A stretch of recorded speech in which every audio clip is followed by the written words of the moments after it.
Very good evening. I'm Asad Ahmed. Documents obtained by BBC London raise new questions over the cause of a schoolboy's death during floods in Surrey 7 years ago. An inquest ruled that Zane Gbangbola died of carbon monoxide poisoning from a floodwater pump.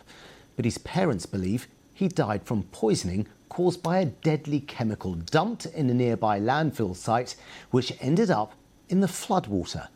They believe the documents strengthen their calls for an independent public inquiry, as Liana Hosier learned for this special report. Zane was only 7 when he died in February 2014 after suffering a cardiac arrest while asleep in his bed. His father Kai also had a heart attack and is now paralysed from the waist down. Zane's mother is heartbroken. He was the love of our lives, and every moment with him was a moment cherished, and every moment without him is a lifetime lost. And I can't express how much I loved him and how deeply it hurts. It all happened during severe floods in Surrey. An inquest found Zane died from carbon monoxide poisoning, but his family believe he died from hydrogen cyanide, which they think seeped into their home in Chertsey from a nearby landfill. These documents say hydrogen cyanide was detected 3 times in your house, not just once as previously reported, and carbon monoxide was never detected. What's your reaction to this? This wasn't something discussed in the inquest. Hydrogen cyanide was detected in our home. My husband, Kai, Zane's father, was 2 yards away from Zane, and he is paralysed due to hydrogen cyanide poisoning. That's what his doctor said? Yes. That's what his medical records say.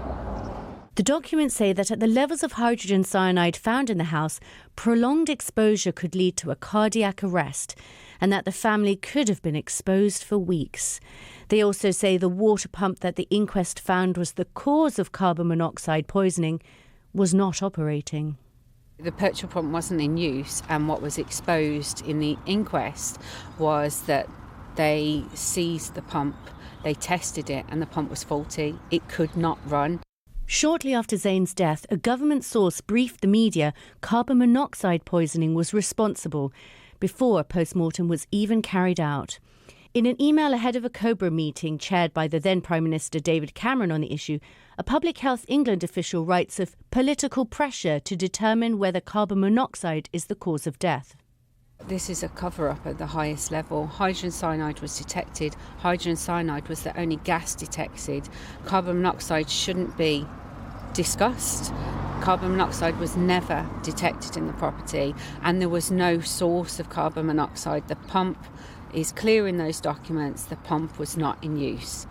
The government says experts from Public Health England provided evidence to the coroner to help the investigation in 2016. Meanwhile, the coroner says he conducted an independent and fearless inquest.